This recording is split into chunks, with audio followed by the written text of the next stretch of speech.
Hi, welcome back. I am Princey. How are you all? I hope you all are doing great. So in this video, I will simplify the concept of ABG analysis. Yes, ABG analysis से एक question fix है, कोई भी आप competitive exam दे रहे हैं उसमें. So let's get started. Okay.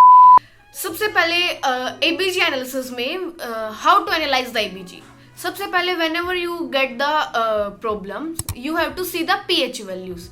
जो pH है, the normal range for the pH is 7.35 to 7.45. सबसे पहले आपको स्टेप 1 है pH देखना है कि if there is any abnormality in the pH. आपको pH देख के पता चल जाएगा कि it is whether it is acidosis or alkalosis. Then come the step 2. Step 2 में क्या होगा? You have to see the values of PCO2. The normal values for PCO2 are 35 to 45 mmHg. ठीक है? If there is abnormalities in the PCO2 values, then it is the respiratory problem. Okay. Now, if the PCO2 are in normal range, now step 3 you will see the value for the bicarbonates. Bicarbonates के normal range क्या होगी 21 to 28 और कहीं पे it's 22 to 26. ठीक है, ये अलग अलग बुक्स में it varies. If there is abnormality in the bicarbonate value then it is metabolic problem. ठीक है, remember this chart. Now we will start जो एक एक respiratory acidosis, alkalosis, metabolic acidosis, alkalosis, हम हर एक को डिटेल में पढ़ेंगे. उनके कोजेस क्या होंगे और उनकी इंटरवेंशन क्या होगी. Let the pH is 7.2. ठीक है, तो इसका मतलब क्या है? It is acidosis. Right, very good, it's acidosis. Okay, now we will see whether it's respiratory और मेटाबॉलिक. ठीक है, let the PCO2 value given is 50. तो इसको हम क्या बोलेंगे? It's respiratory acidosis. इसको हम ऐसे समझेंगे कि CO2 क्या है, हमारी बॉडी में जितनी ज्यादा CO2 होगी उतना ज्यादा एसिडिक होगा. ठीक है, so this is the problem of respiratory acidosis. अब हमें क्या देखना है? वेदर इट्स फुली कंपनसेटेड और पार्शियल कंपनसेटेड और अनकंपनसेटेड. ठीक है, सबसे पहले क्या होगा? अब इसको कंपनसेट करने के लिए बॉडी में क्या चेंजेस आएंगे? बाइकार्बोनेट्स. रिमेंबर, जितने ज्यादा बाइकार्बोनेट्स होगी उतनी ज्यादा पीएच होगी. हमारी प्रॉब्लम में इट इज रेस्पिरेटरी एसिडोसिस. तो एसिडोसिस को न्यूट्रलाइज करने के लिए जो बाइकार्बोनेट्स है उसकी वैल्यू इंक्रीज होगी. ठीक है, आर यू गेटिंग इट?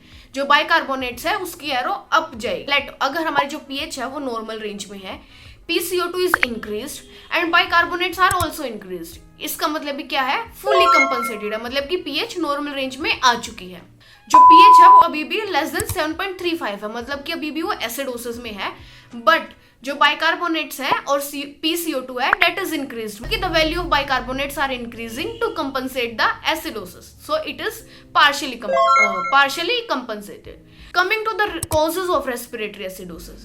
मतलब कि we have to think about all the respiratory problems जिसमें CO2 retention होगी, जैसे कि asthma, atelectasis, hypoventilation, CNS depressants, pneumonia, pulmonary edema. All this condition leads to the respiratory acidosis.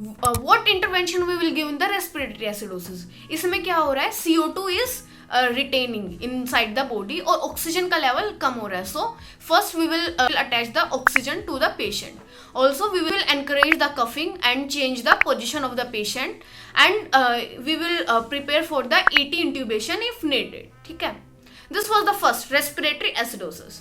Now let same जो pH है that is 7.2, but now the value for the bicarbonate is 19. ठीक है, so this is the example of metabolic acidosis. ठीक है, अब metabolic acidosis में हम कैसे देखेंगे? इट्स फुली और पार्शियली कंपनसेटेड और इट्स अनकंपनसेटेड. ठीक है, अब मेटाबॉलिक एसिडोसिस हो गया, that is the value for the bicarbonates are decreased.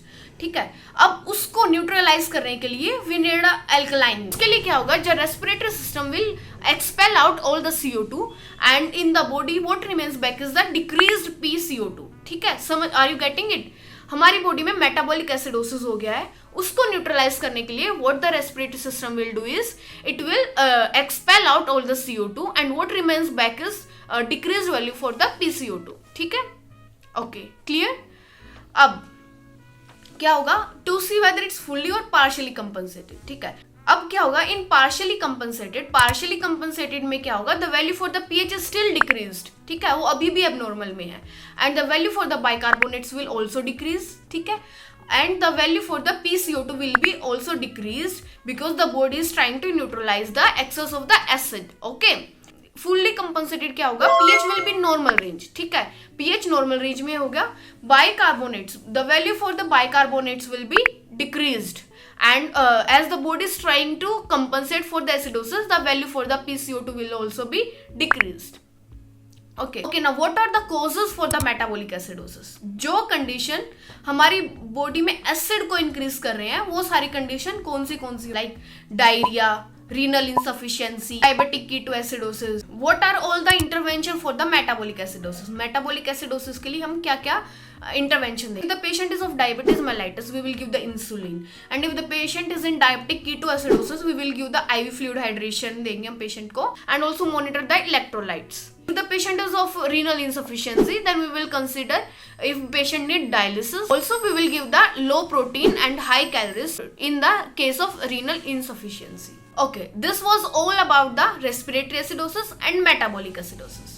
Okay, now comes the alkalosis problem. ठीक है, let the pH is 7.5. ठीक है, 7.5 है pH and the value for the PCO2 is 30. ठीक है, जो CO2 की वैल्यूज है that is decreased. ठीक है, तो इसको हम क्या बोलेंगे, रेस्पिरेटरी एल्कलोसिस. ठीक है, नाउ अब रेस्पिरेटरी एल्कलोसिस हो गया, अब इसको न्यूट्रलाइज करने के लिए body will increase the value of acids in the body. ठीक है, तो उसके लिए क्या होगा, the value for the bicarbonates will decrease. तो अब उसको देखने के लिए whether it's fully partially compensated और इट्स अनकंपनसेटेड. ठीक है, in the partially compensated the pH value will be increased और जो बाइकार्बोनेट्स की वैल्यू है that will be decreased to compensate the acidosis. ठीक है, और PCO2 value that is decreased.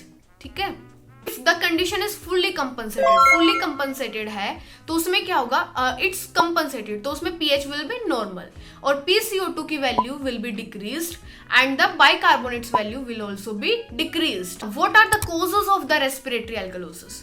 वो सारे कंडीशन जिसमें there will be hyperventilation. ठीक है, excess of the CO2 is expelled out, like hyperventilation, fever, pain, anxiety, all these are the example of the respiratory alkalosis.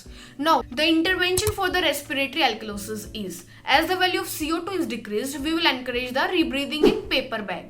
इसके अलावा we will encourage the appropriate breathing pattern to the patient. And we will tell the patient about the voluntarily holding of the breath. Now comes the other condition. Let the pH is 7.5. ठीक है, that is alkalosis. Now let the value for the bicarbonates is 30. That is it is increased. ठीक है, तो ये क्या हो गया, metabolic alkalosis. अब इसको न्यूट्रलाइज करने के लिए the body have to increase the acid. ठीक है, तो उसके लिए क्या होगा, CO2 रिटेंशन होगा. The value for the PCO2 will be increased. ठीक है, इन पार्शियली कंपनसेटेड में क्या होगा, पीएच विल बी इंक्रीज. ठीक है, अभी भी पीएच बढ़ी हुई है and the value for the bicarbonates is still increased. To compensate all this, इसको एल्कलोसिस को कंपनसेट करने के लिए the PCO2 value are still increased. In the fully compensated में क्या होगा, pH will be normal and value for the bicarbonates and PCO2 is increased. Now what are the causes of metabolic alkalosis? Like diuretics, ठीक है, suctioning, GI suctioning, vomiting and massive blood transfusion. All these are the causes for the metabolic alkalosis. Now, what will be the intervention we will give in the metabolic alkalosis? For the intervention, we will monitor the respiratory distress in the client. ठीक है, respiratory distress होगा, हम उसको monitor करेंगे. We will give the IV fluids and we will prepare to replace the potassium in the client. ठीक है, so this is all about the ABG analysis. अगर आपको कोई भी doubt है, you can ask me in the comment. Also, comment down the answer of this problem. That's it for today. I hope ये video आपके लिए helpful होगी. मैंने जितना सिंपल हो सकता था उतना सिंप्लीफाई करके आपको बताया है. And yeah, if you like the content, do like and share with your friends. Bye bye.